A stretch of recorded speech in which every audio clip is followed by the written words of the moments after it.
Hey everyone, and welcome to our channel. Learn English through Stories Level 2. The name of today's story is The Dream of the Goal. The story was written by Elena Mendez. So, let's start the story. My alarm clock rings. The day has begun. I open my eyes and see on a hanger in front of me, still warm in the hammock, the uniform of my beloved team. I love their colors. My heart beats to the rhythm of my imagination. I am still in my hammock. I love feeling my body suspended in this warm and soft environment that makes me remember the sea breeze that sometimes escapes from the sea and comes to have fun with us in this place. San Juan Tepozontes is my home. I was born in this town and that makes me very happy. My city vibrates in the middle of a mountainous area that is embraced by many natural and picturesque places that have hills and forests. At dawn, from the top of my town, you can see in the distance the golden sparks of the sun that open the curtain of the sky to announce that a new day is arriving, dancing excitedly on the waters of Ilopango Lake. Miss Norma at my school says that where the sun rises is called east, so I can say that Ilopango Lake is located east of my beautiful San Juan Tepozontes. I really like to get up before the sun because after having seen it rise, I turn my head a little to the right and I can see behind so many trees and hills, the immense sea like a golden dragon sleeping on the Costa del Sol shore. Last year, Miss Martita taught us that if we look where the sun rises in the east, and then turn to the right, we will find south and, to the left, north. Since then I know that Costa del Sol is to the south of where we are. From the highest part, you can also see the paved streets that take us to and from nearby places. From this point, they look like gray snakes that make their way through all the vegetation and shake non-stop to the sound of the wind and transmits the joy that characterizes all Tepozonticos. When I stare at that landscape, I can distinguish some local residents who are dedicated to growing corn, beans, sugar cane and vegetables and then bring them to sell at the market or take them for sale to the markets of neighboring towns on Sundays. At the same time I can see those who are dedicated to herding cows, sheep and horses. They take them to specific areas to feed on vegetation or grass to raise them and subsequently produce meat, milk, cheese, cottage cheese, cream and other products that my mother buys for us every Sunday. That they are so good with tortillas. Fresh off the griddle. See, December is the happiest and most expected month of the entire year. In addition to the Christmas and New Year's holidays, we celebrate our patron saint festivities. On December 22nd itself, without fail, the mail parade leaves and passes through the most important streets. My friends and I go out early to sit in some shad area and watch the cheerleaders, the folk dancers, the peace bands, the former queen and the Jacoro giants go by. Everything is a great hubbub because we try to get them to give us the program of holiday activities. During all the days that we celebrate our festivals, there is music, dances, processions, and also religious events. Many of the relatives and friends who have gone to live in other countries for some time return on those days to talk and laugh with those of us who have stayed. They bring us nice gifts and we give them delicious dishes that can only be found here. In the other months, people who come from other countries also visit us. My mother calls them tourists and says they like to come because here they do find beautiful places where they can go for a walk. They will also look and take photos of the birds that live in this region. One night I heard Aunt Margarita tell my mother that these people like to do something called ecotourism, where they can explore nature and wildlife with the compromiso of respecting and conserving the natural resources of that place. To tell the truth, all activities where you can run and jump are the best. I love soccer. Since I was little, playing on the field with my friends has been and is to me the best of the best of the best. My biggest dream is to become a football artista and get hired by those great teams that always compete in important competitions and wear impressive uniforms. I am still in my small room swinging in my hammock.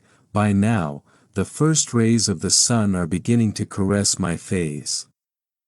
The sparkle of excitement that comes out of my eyes because the long-awaited day has arrived escapes non-stop as I remember that finally. Now it's the big football final, you know. My friends and I always train at the end of each afternoon. After finishing school work we go to the field that is 2 blocks from the park.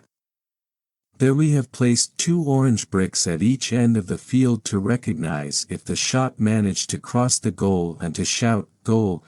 Every afternoon we train tirelessly to perfect every pass, every shot, every maneuver, and every trick to be able to keep the ball and not allow the other team to take it away from us. Sometimes, some friends from the 6th grade arrive and we start the game. At that moment we all imagine that we are in the largest stadium in this place and we pretend that the 2 teams are the most outstanding finalists of the championship.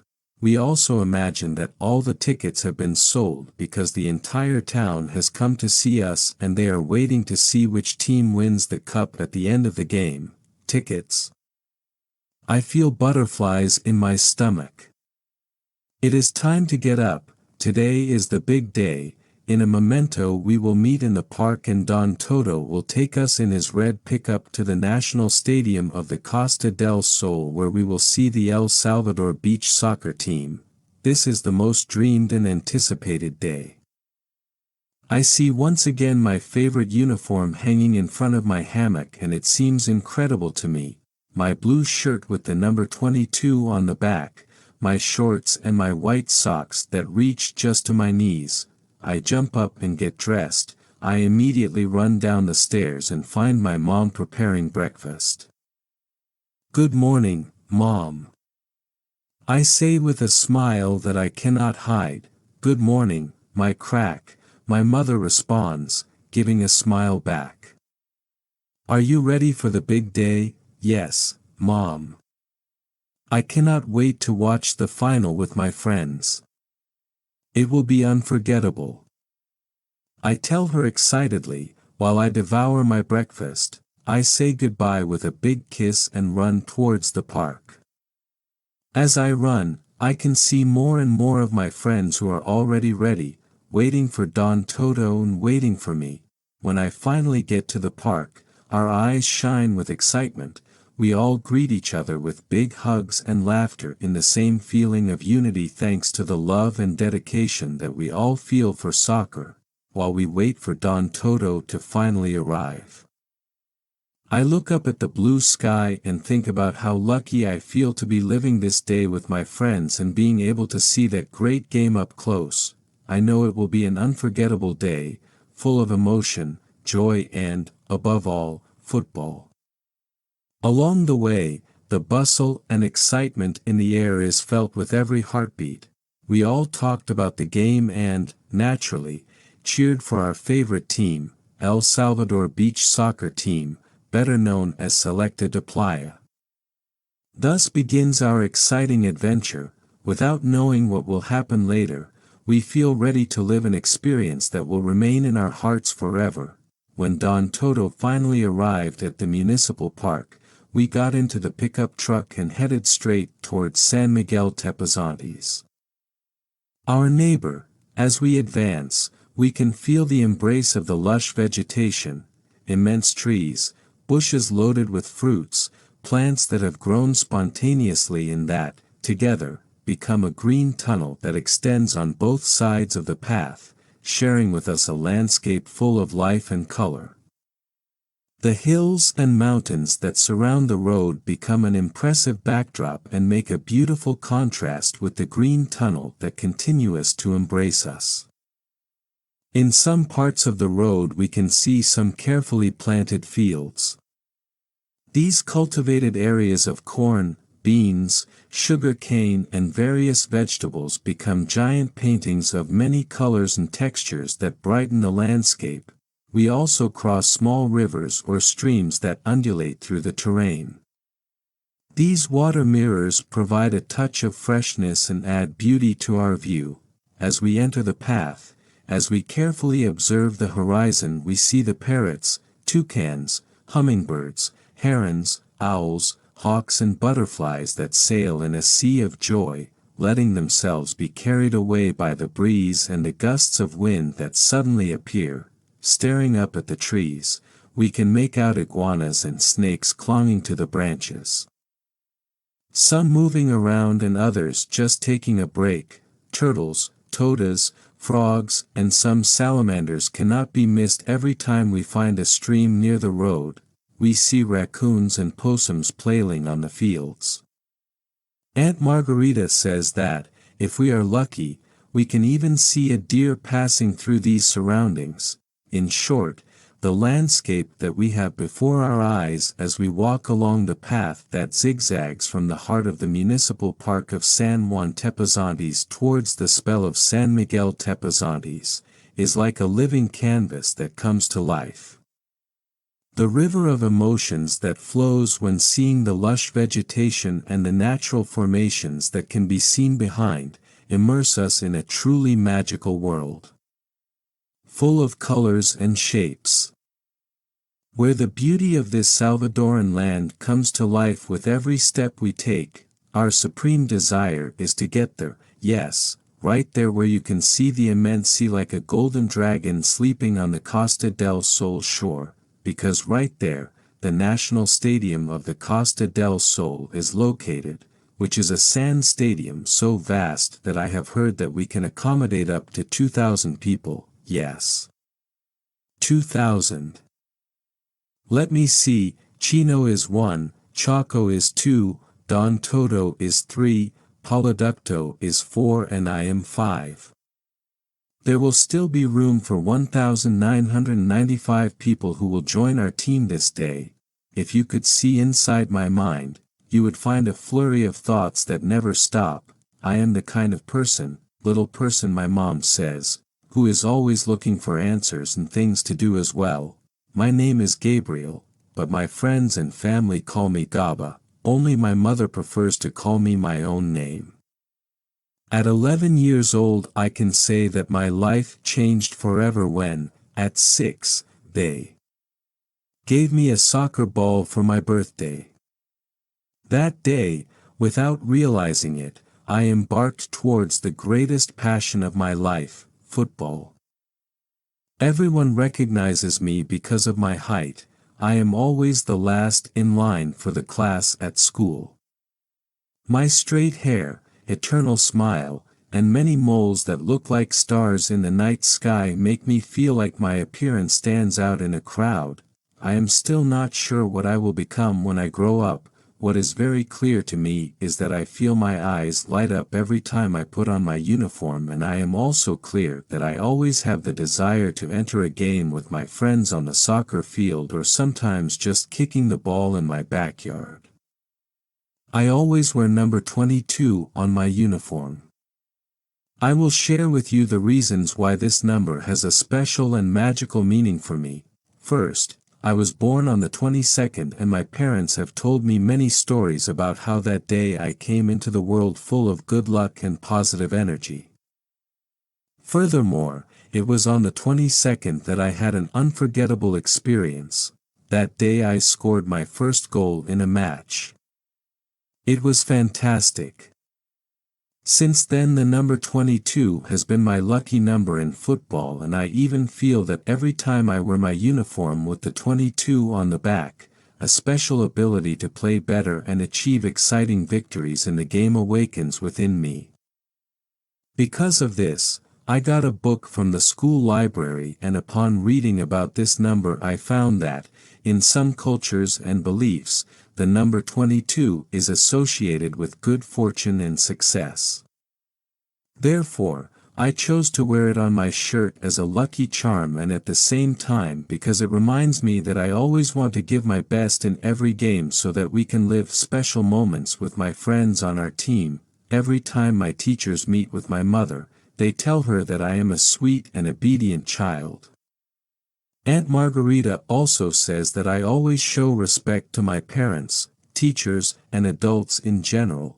I know that I must listen carefully and follow the rules carefully, both at school and at home. My parents are very proud of me in the way I behave and also of my ability to quickly learn the topics they teach me at school and on Sundays at church. I have always been a good student, and in all the school years I have taken, my school grades have allowed me to obtain first-place awards and medals.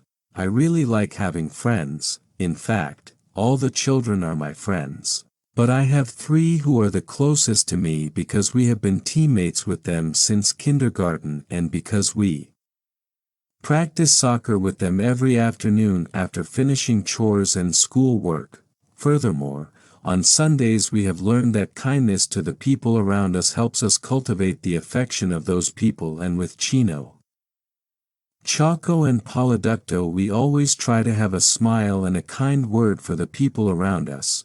I think the time has come to tell you about my close friends. I will begin by telling you about Chino. Chino, as we affectionately know him, is a 10-year-old boy who lives in a township in San Juan Tepozantes and is recognized in our community as an outstanding child for his love of sports and his friendly personality. The nickname Chino is due to his dark, straight hair that, combined with his sleepy eyes, frames his face with a distinctive touch.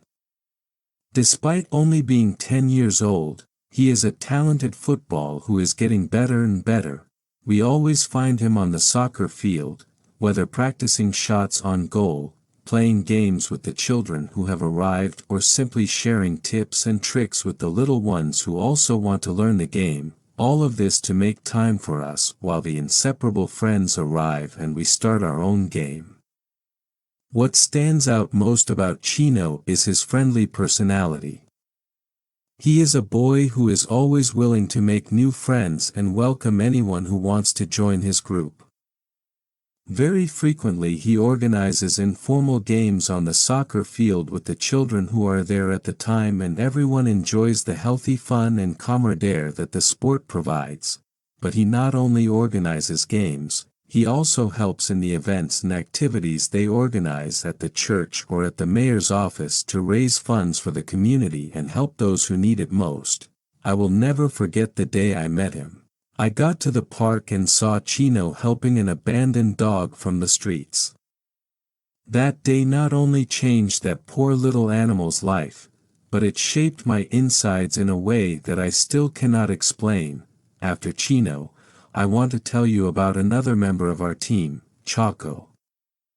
Mario, better known as Choco, has an energy that never ends. His joy is contagious and can be seen in each of his movements and gestures. He is Miss Martita's son, and in his entire life he has had to study more than the others because at almost 11 years old he already wears glasses that are thicker than normal, hence his nickname. Actually, I do not know how he does it. He does not even take them off to play, and you can say that they become a part of him. Better said, if he does not wear them he would not be able to do it. We all know him for his restless nature. He is always on the move and always looks so full of life. He cannot sit still for long and is always looking for adventure and excitement. Despite his inexhaustible energy, Choco is extremely friendly. Actually, he is the happy soul of our group of friends. He celebrates every pass, every goal, every bicycle kick, even every scrape we get. We all know that we have the effervescent personality and that contagious sense of humor that makes it impossible not to smile in his company. Like the other members of our team, he is always willing to make new friends and welcome anyone with open arms. All of us children who know him know that he is pure joy and that he has a well-developed immense capacity to create unforgettable moments. Although he can be very restless, His kind heart and love of sports have made him a role model for the neighborhood children. His energy and enthusiasm for life are contagious, and its name, in fact, is synonymous with fun and friendship in this place. Now, it is Polydecto's turn. He is the oldest of all of us. He has already turned 12 and he is also already a prominent figure in the community. As the eldest of our team, he guides us with enthusiasm and is the heart of the sports and fun activities we share together. Polydecto's life revolves around two main pillars, football and work at his parents' stall in the town market. After leaving school, he rushes to help his parents at the family stall. This early responsibility has shaped his work ethic and sense of responsibility. However, what really brightens his day is the opportunity to play soccer with us every afternoon.